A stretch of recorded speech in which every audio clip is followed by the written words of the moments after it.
For most of my life, the land behind my grandfather's old farmhouse had been nothing more than a peaceful stretch of forest, creek, and rolling hills. 17 acres of quiet, no tourists, no neighbors, no traffic. Just birds, tall pines, and the occasional deer wandering through. When Grandpa passed away, the deed came to me, and I kept the land exactly as he left it, untouched, unbothered, and, most importantly, unnoticed. At least that's what I thought. Every time I visited the property on weekends, I drove in from the small access road Grandpa had built decades ago. The gravel path snaked from the public highway, curved through a narrow opening between two massive oak trees, and ended right where his old barn used to stand.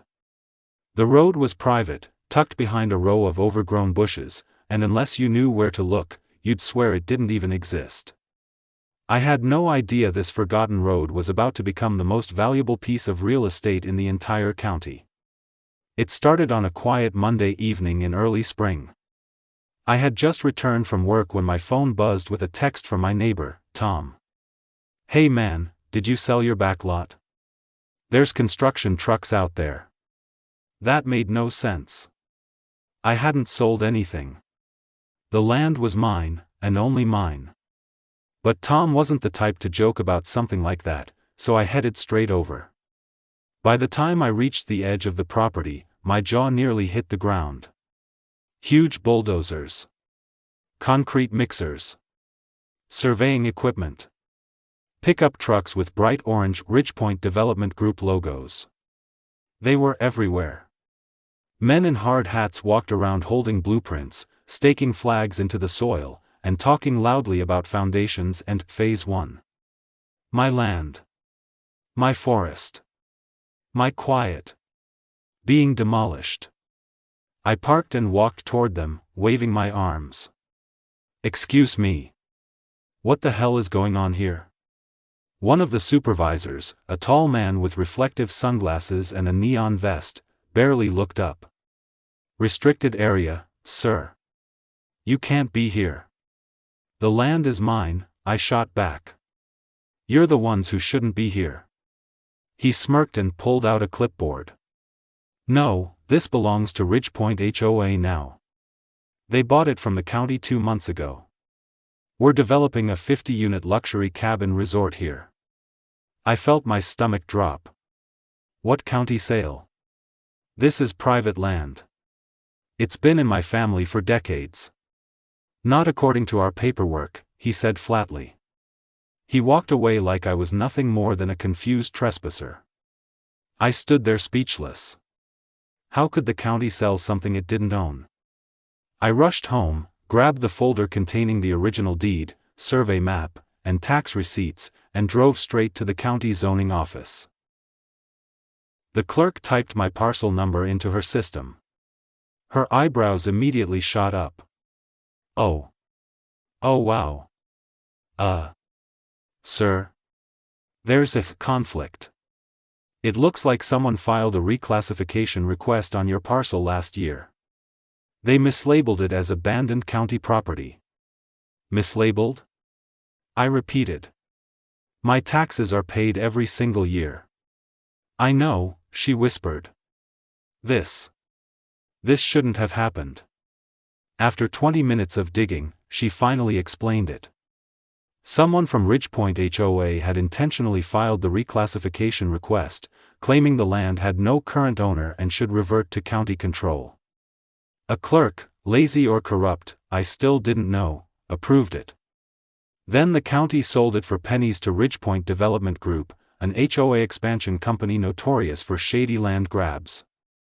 They thought they had pulled off the perfect scam. They had no idea who they were messing with. When I got back to the construction site, the supervisor looked annoyed. "Sir, you need to leave. We're behind schedule."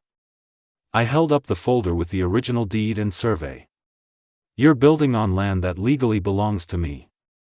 If any of your trucks move another inch, they'll be suing Ridgepoint HOA, Ridgepoint Development Group, and every single contractor on this site." He snorted. "Good luck. We've already broken ground. That means the project is protected under the HOA Development Rights Act. I knew that law. It only protected projects if the land was lawfully acquired. This wasn't. You're making a huge mistake, I warned him. He waved me off like some stray dog. That night, I sat on my porch for hours, thinking. Furious. Planning. The HOA believed they had outsmarted me because they stole a plot of forest. What they didn't realize was that the only possible road, leading into the development was the private access path that ran entirely across land that I still owned. Without that road, their $20 million luxury cabin project had no entrances. No exit. No emergency routes. No delivery route for building materials. No fire access clearance. In other words, illegal. Inoperable. Instantly shut down. I smiled slowly as the plan formed in my mind. I wasn't going to call lawyers. I wasn't going to argue with the HOA board. I was going to let them build all 50 luxury cabins first, spend millions, pour concrete, run power lines, install plumbing. And then, when everything was finished, I would close the only access road. The moment they realized it, every cabin would become worthless, unsellable, and in violation of county safety laws. They would come crawling. And I would be waiting. 2 weeks after my uncomfortable meeting with the HOA board, construction began behind my cabin. Trucks rumbled up the gravel path like they owned the place, clouds of dust floating into my yard every morning. I watched from my porch, sipping coffee, pretending I didn't notice the looks the workers shot my way. Is that the old guy who lives on the road? Glances. Fine. Let them build their little mountain paradise. I had time. I had patience. And I had paperwork. The HOA president, Linda Hawthorne, the self-appointed queen of the valley, drove up every day in her pearl-white SUV. She strutted around in heeled boots that made no sense on mountain ground, barking orders at contractors like she was running a military operation. But the moment she saw me, shed plaster on a fake smile. "Oh. Daniel.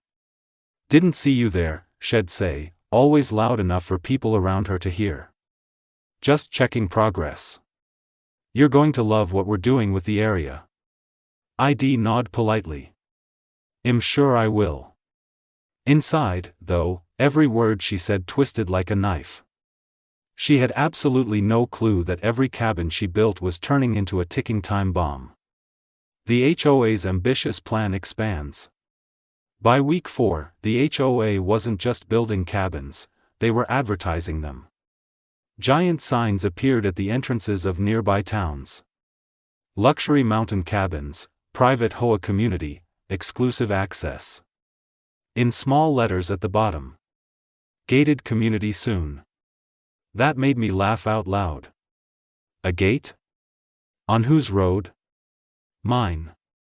But again, I said nothing. I was saving my moment. Instead, I visited the construction site and acted like a curious but clueless neighbor. People love to underestimate you when they think you're simple. One afternoon, I approached a group of workers unloading lumber. "How many cabins are they putting up?" I asked casually. 50, one replied. HOA wants a full resort. Exclusive roads, private security, everything. My eyebrows rose. Private security, too? On these old trails? Yep. They said the road's getting widened next week. So that was their next mistake. Widening a private road owned by someone else, without permission, wasn't just illegal. It was the kind of violation that courts love to sink their teeth into. I almost felt bad. Almost. The HOA tries to flex. 3 days later, I got a letter in my mailbox. Not delivered by the postal service, hand-delivered. HOA letterhead, gold embossed. Inside, the tone was syrupy and threatening all at once. Dear Daniel, we noticed increased traffic on your road. For safety and uniformity, the HOA will soon assume full maintenance responsibility. Please remove personal items from the roadside. Hawthorne Valley HOA Board. I stared at it for a full minute. Assume full maintenance responsibility? My road? My land? Without permission? This was better than I expected. I folded the letter neatly, slipped it into a folder labeled evidence, and went about my day. The contractors hit a wall, me. A week later, the HOA finally attempted it, the road widening project. A bulldozer rumbled toward the lower stretch of the gravel path. But today, instead of stepping aside, I walked right out and stood in front of it. The operator killed the engine immediately, leaning out the side. Sir? We're supposed to widen this road. HOA orders. I shook my head. No, you're not. Not until they show written permission from the property owner. The man looked confused. Isn't that the HOA? I pulled out a laminated map from my pocket, my favorite prop, and held it up. No. It's me. He blinked at the lines on the survey map. You own the whole road? All 2 miles of it. He whistled. I better call my boss. Enter HOA President Linda, furious as ever. 20 minutes later, Linda's SUV tore up the road like she was in a Fast V Furious movie. She stepped out, face redder than a tomato. Daniel, what is going on? You're holding up a scheduled project. I pointed at the bulldozer. Linda, your project is illegal. She scoffed. Illegal? Please. This is an HOA zone. I calmly handed her a copy of the same survey map. This road, I said, tapping the highlighted section, is my privately owned access road. You have no authority here. She didn't even look at the map. This road is part of our community plan. That doesn't make it yours. You should be grateful, she snapped. We're improving your property value. I raised an eyebrow. So you're admitting you're modifying property you don't own? Her face went pale. That's not what I said. Oh, it definitely is. I pulled out my phone. And before this gets uglier, just know, every conversation we've had recently is recorded. She took a step back. You wouldn't dare. Oh, I absolutely would. The HOA's house of cards begins to tilt. Linda stormed off without another word, shouting into her phone as she went. She barked something about lawyers, non-compliant residents, and rights of way, though it was obvious she didn't know what any of those meant. As her SUV reversed in a cloud of dust, the bulldozer operator leaned toward me. So, we're not touching the road, right? Nope. But thank you for asking. He nodded gratefully and drove off. I walked back to my porch, sat down with my coffee, and took a long breath. The HOA had just stepped into the quicksand. They just didn't know it yet. For weeks, I kept my distance from the HOA as construction of the 50 luxury cabins continued at full speed. Trucks rumbled up and down the gravel access road, hauling lumber, pipes, furniture, landscaping supplies, basically everything needed to turn that patch of woodland into a mountain resort. I watched from my porch some days, sipping coffee, as the parade of contractors used my road without a second thought. And honestly, I didn't stop them. Not yet. I had a plan, and it needed them comfortable, confident, and arrogant enough to think they owned the place. But the fragile peace didn't last. Arrogance rarely stays quiet for long. One Thursday morning, a shiny black SUV with the HOA logo printed on the side rolled up my driveway. 3 board members stepped out, Marcia, president, Greg, a vice, and a guy I'd never seen before, who had the eager energy of someone recently promoted to a tiny amount of power and immediately corrupted by it. I walked outside slowly, folding my arms as they approached. Marcia didn't bother with greetings. "Mr. Carter, we need access to your land today. Landscaping trucks are coming through in 30 minutes. I raised an eyebrow. "You already have access. You've been using my road every day." Greg cleared his throat. "About that. We reviewed old neighborhood documents and determined that your road is actually part of our HOA easement." I almost laughed. They really were predictable. "Oh, really?" I asked calmly. "Mind showing me this document?" The new guy stepped forward with a manila folder, holding it out like it was holy scripture. I opened it. Inside were several pages, printed in the last week, vaguely formatted to look official but missing signatures, stamps, or any legal binding. "This is impressive," I said with a grin. "But it's fake."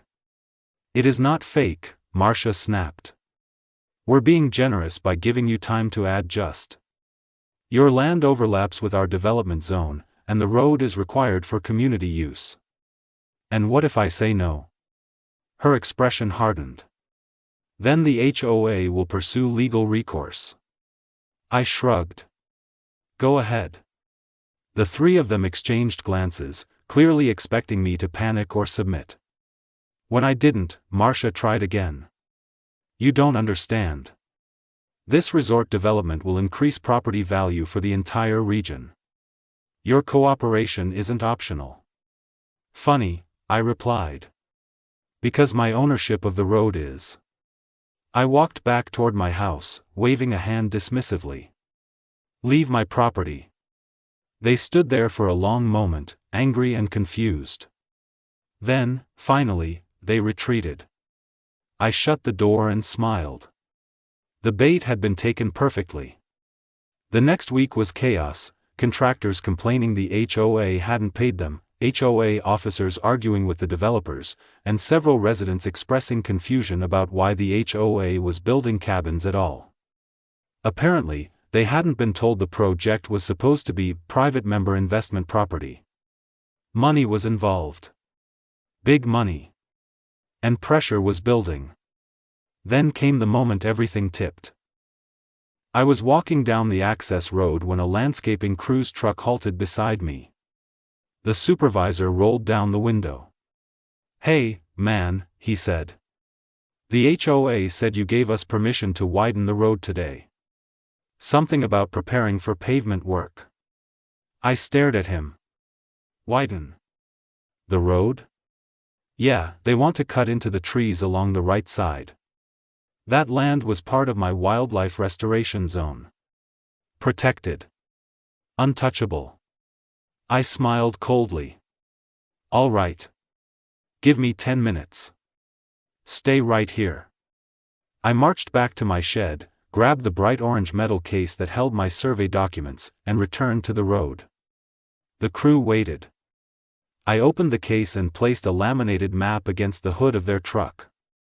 It showed my property lines, including the entire access road and 15 feet of forest on each side. Clearly marked.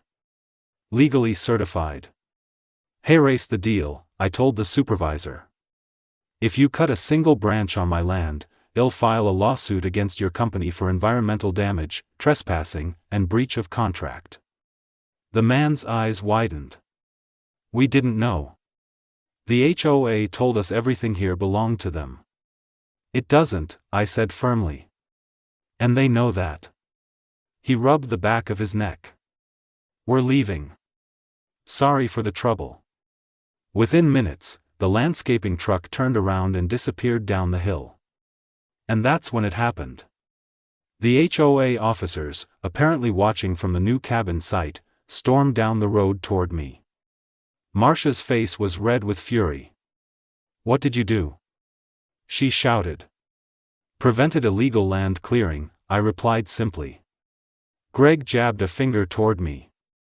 "You're sabotaging the community." "Sabotage?" I laughed. "You built 50 luxury cabins without checking your property lines. You assumed you controlled the access road. You lied to contractors. And now you're trapped. They froze. I continued, my voice calm but sharp as a blade. You built an entire resort on land you can't legally reach without my permission. And since you threatened me, forged documents, and trespassed. I stepped closer.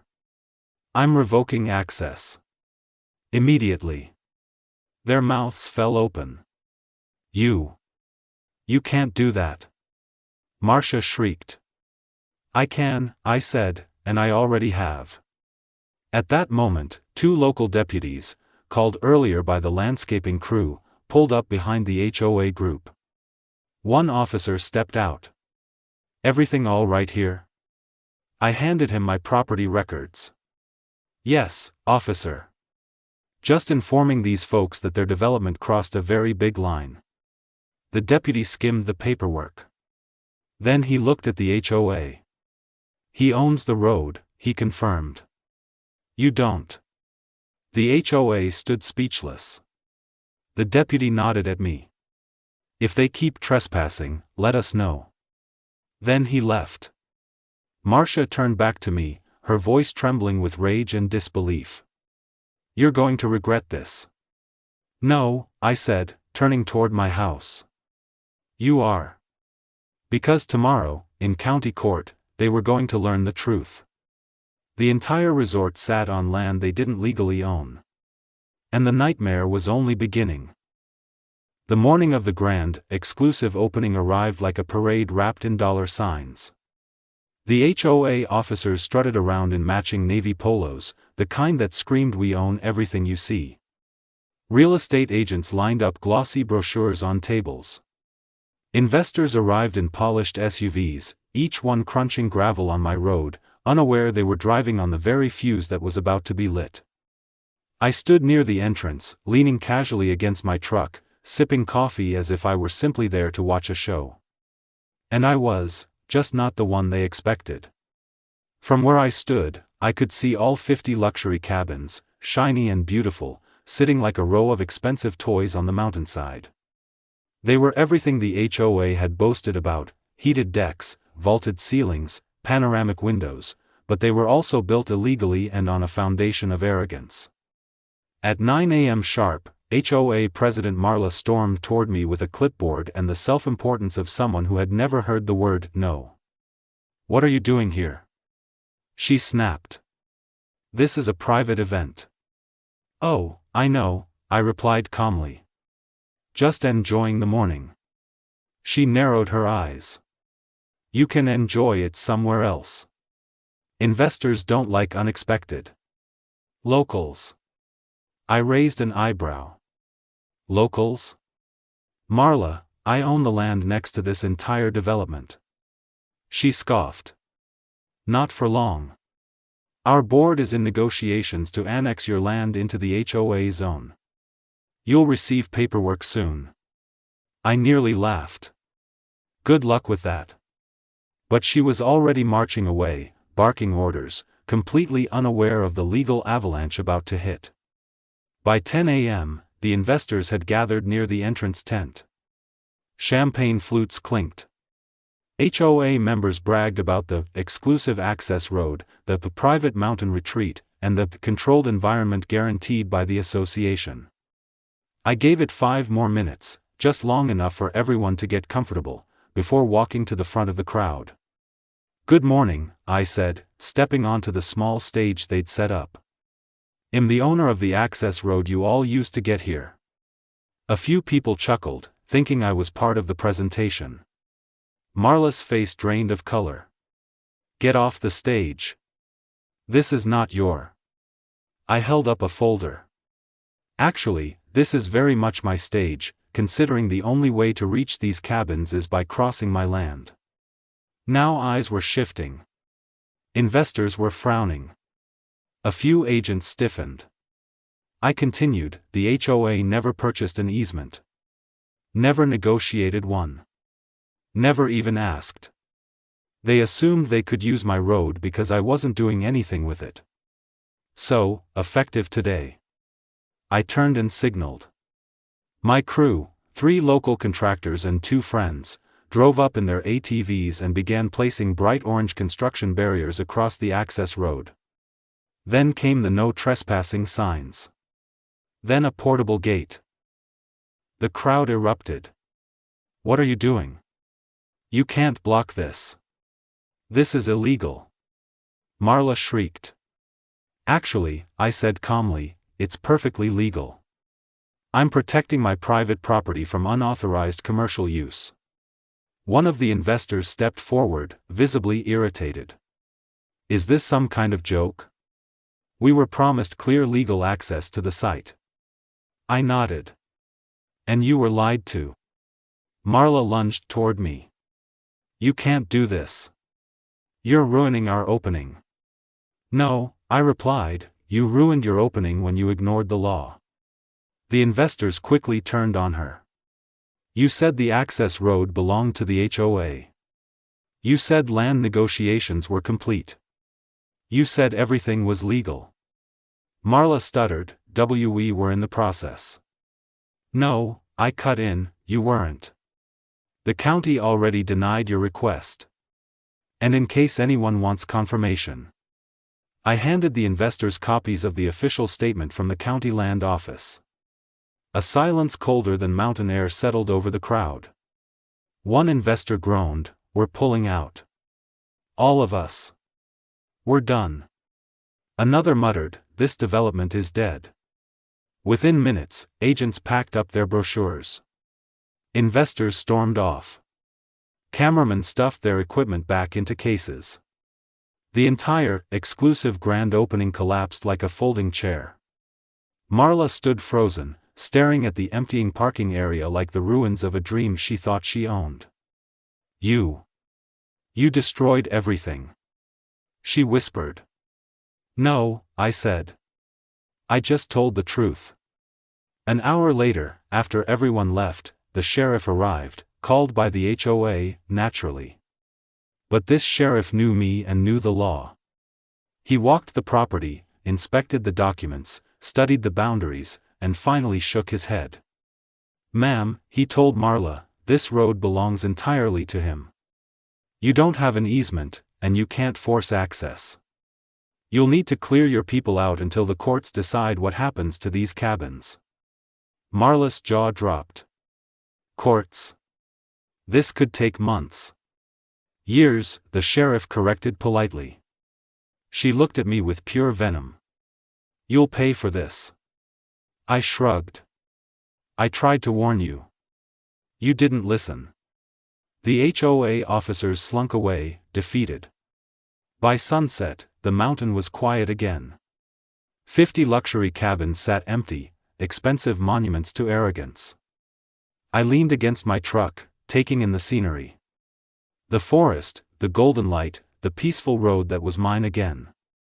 I hadn't wanted war. But if they were reckless enough to build without permission, they had to face the consequences. And now everyone knew the truth. You don't mess with a man who owns the only road in, or out.